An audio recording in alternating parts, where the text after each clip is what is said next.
quisiera comentar algunas cosas del texto de Pedro, a quien conozco ya hace muchos años desde la universidad, pero lo voy a hacer como antropólogo, ¿no? Que se enfoca más en estudios del caso, y creo que eso es importante para entender lo que es la democracia comunitaria, ¿no? Porque para mí eso es algo más contemporáneo que ancestral, y yo creo que el trabajo de pronto indexa lo que para muchos de nosotros significa lo comunitario, o sea, lo indígena, rápidamente, ¿no? Y como decía el doctor Exeni, hay otro tipo de arreglos comunitarios también, ¿no? Que la Constitución se puede ver, y muchos otros proyectos que están emergiendo en lo urbano también. Uno de ellos es la misma ciudad del Alto, ¿no? Yo creo que es un espacio bien interesante para pensar lo indígena en términos urbanos, que no es muy discutido en espacios como las Naciones Unidas. En las dos ocasiones en las que estuve en el Foro de Pueblos Indígenas de Naciones Unidas siempre había cierta nostalgia por la ausencia de idiomas indígenas, la ausencia de estrategias del Estado para resguardar derechos, pero nosotros vemos que los pueblos indígenas, como hoy los conocemos, han existido por 500 años, ¿no? Y a pesar de que lo indígena es un concepto colonial,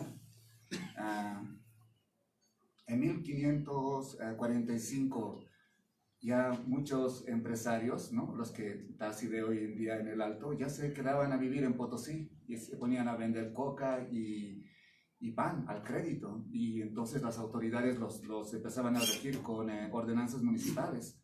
Entonces esos tipos de comunalidades han ido emergiendo bien temprano en la colonia, porque los indios entonces, porque entonces no habían indígenas, han empezado a tomar ventaja, ¿no? en sus formas. Ahí dice Jeremy Mumford, que escribió sobre las reformas toledanas, los indios también han sido etnógrafos, porque también han empezado a ver cómo van a empezar a tomar ventaja de esa situación colonial, ¿no? Y como tal vez sepan, en el trabajo de Silvia Arce y otros que han publicado en ISBOL, los primeros que han hecho eso han sido las élites en esta parte. Han creado escudos, se han emparentado con élites coloniales, españolas, y luego a su poder se ha debilitado, ¿no? Como Pedro lo menciona en el texto en algún momento, y entonces ha aparecido lo rotativo. De pronto, yo ahí pienso mucho en el profesor Abercrombie, que hace unas semanas falleció, ¿no? Que lo indígena hay que pensarlo en relación al Estado, ¿no? Siempre hay que pensar en relación al Estado, y siempre va cambiando, y eso me lo dijo el profesor Esteban Ticona. Los pueblos indígenas siempre han adoptado diferentes estrategias frente a diferentes tipos de gobiernos, de diferentes estados, coloniales y republicanos, ¿no? Y ahí pensando un poco como antropólogo, y yo creo que muchos tenemos casos para indagar en nuestras familias, ¿no? El concepto de indigeneidad, que es a lo que me lleva a pensar este texto, ¿no? Es bien diferente de nuestros padres, que el que nosotros tenemos, y que el que futuras generaciones van a tener. Yo hace 6 años que no estoy por acá, y ahora sí voy a estar más tiempo, y de pronto ahora veo un montón de mesas para Año Nuevo Andino. Hasta hay como, no sé, una guía donde uno puede ir a pasar su Año Nuevo Andino. Pero eso hace 10 años no era así, ¿no? O sea, los conceptos de ser indígena están cambiando, y muchas veces no tienen que ver con idioma también. O sea, el Alto no tiene un territorio común, la mayoría de la gente, como dice el profesor Sinclair Thompson, no hablan aymara. Los emos están ahí, como saben, la cultura K-pop es bien fuerte en el Alto. Alguien decía eso hace una semana atrás. Y es interesante que nosotros pensamos en el Alto como un espacio indígena, cuando la mayoría no habla ni un idioma indígena, ni tiene una tierra comunitaria, pero se identifican con nuevas formas de indigenidad, como lo sugiere Tata Gatan Ravindran, un antropólogo de India que trabajó hace un tiempo ahí, ¿no? Y la tendencia en el mundo sigue siendo migrar hacia las ciudades, ¿no? O sea, ver lo indígena en las ciudades va a ser un reto para los futuros antropólogos, que también no tenemos que romantizar, yo creo, lo indígena, ¿no? Porque a veces hay cierta nostalgia de verlo como un espacio como bien tradicional, bien folclórico, ¿no? Y eso es, en ese sentido de que se ve como un espacio folclórico, yo creo que también es una tendencia del multiculturalismo neoliberal. Y, por ejemplo, hay una etnografía de Robert Algro que ha publicado hace 2010, y yo no sabía que tu revisión literaria era más en español y en un tiempo corto, ¿no? porque de pronto creo que los americanos, los gringos y otros intelectuales están bien interesados en ver cómo está impactando esa nueva constitución en Bolivia. Pero de pronto no es solamente este momento, porque si empiezas a pensar en un presente político, muchos de ellos sugieren hay que empezar a ver desde la participación popular, porque es el primer momento en que se reconoce lo plurimulti, se empiezan a crear las OTBs, ¿no? A quienes recuerdan eso.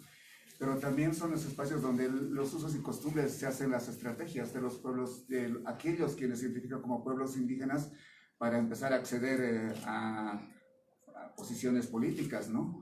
Que se heredan en la nueva constitución, ¿no? Y la respuesta para mí de por qué fracasan tantos proyectos de autonomía en Bolivia es porque realmente es una pregunta, ¿no? Es una ventaja crear un concepto de lo comunitario.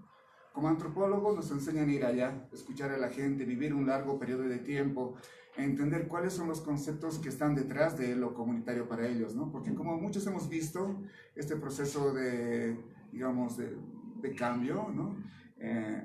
Muchos han empezado a volverse más indígenas o a construir un tipo de indigenidad, pero a veces lo vemos de afuera y metemos un concepto que viene en la Constitución o que vemos en un manual que fácilmente podría volverse esto, ¿no? Pero no lo es, nos está diciendo una trayectoria de un concepto, o está proponiendo, porque también ni Murra, ni Plat, ni los intelectuales que trabajaban lo indígena, la organización, el Ayu, hablaban de lo comunitario, ellos hablaban de sistemas políticos andinos, ellos identificaban el Ayu, ¿no? Sí, entonces también yo creo que el gran reto, como concluye Pedro, es verlo, ir a hacer el trabajo de campo y entender qué es lo comunitario, ¿no? Y qué es lo que impacta en lo local, cómo la gente vernaculariza los términos del Estado y de afuera también, ¿no? Porque no hay que olvidar que todos estos proyectos desde TOA ha sido financiado con Oxfam. En los 90, quienes crecimos ahí vimos pues la cooperación llegar. Creo que Antonio Rodríguez escribe el proyecto Dorado, ¿no? Tenemos a COSUDE y a GTZ financiando a Javier Medina sobre lo comunitario en la versión de reciprocidad. O sea, ha habido también una fuerte interferencia desde afuera, ¿no? Y yo creo que hay que pensar todo eso como un conjunto de ensamblajes y en cada comunidad para ver qué es para cada comunidad lo comunitario, ¿no? Y tal vez para finalizar, ¿no? Yo creo que lo que hace Mansilla sobre la mafia sindical, ¿no? Eso me ha llamado la atención porque en los últimos años hemos hablado con Pedro sobre corrupción y muchos, pues, quienes se han enfocado en corrupción en África y en otros lugares, pues lo ven así como una consecuencia postcolonial, ¿no? Que existen las fronteras, hay países que tienen altos índices de corrupción, pero es difícil eliminarlo, o sea, si uno mismo se pone a pensar en su día a día, la corrupción convive con nosotros. El clientelismo en Bolivia es como, no sé si es un mal, al final creo que es el performance, ¿no? Tenemos que aprender a jugar el juego y eso lo hace Robert Albro en una etnografía sobre la alcaldía de Quillacollo. Y eso es como un poco la crítica de la Allison, ¿no? Que cómo entender el taqui, porque lo vemos como un lugar donde la persona va a despilfarrar dinero, va a hacer un sacrificio, pero hay élites políticas y no problematizamos lo que significa el término élites. Hace una semana fui a una presentación en el Alto y había élites aymaras y todos eran viendo los cholets y viendo otras cosas. No me ponía a pensar, nadie discutía qué son élites. Élites, ¿a quién le gusta tener una élite que lo gobierne, no? De hecho es como la tensión siempre, ¿no? Desde abajo tratar de reconfigurar el poder.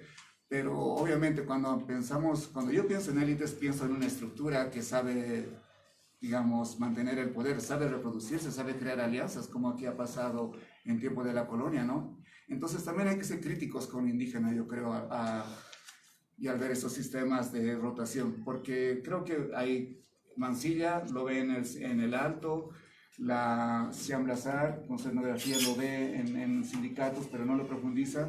También Robert Albro escribió un libro hace 5 años sobre Quillacollo. Yo creo que esa es la ventaja de estar afuera un rato y de extrañarse un poco de Bolivia. Porque cuando vuelves después de un tiempo te das cuenta, o ese tipo se ha metido en la carretera como si fuese, no sé, como si no hubiesen leyes, ¿no? O como viene ese famoso meme. el tipo que salió condecorado porque denunció la corrupción, ¿no? El policía. Y había un meme que decía, pero si tal vez era más dinero, no hubiese aceptado, ¿no? La mordida, ¿no? Y me parecía, bueno, eso es tan natural para nosotros, pero debería hacernos ver críticamente más lo cercano, ¿no? Como la comunidad. Pero eso sería todo.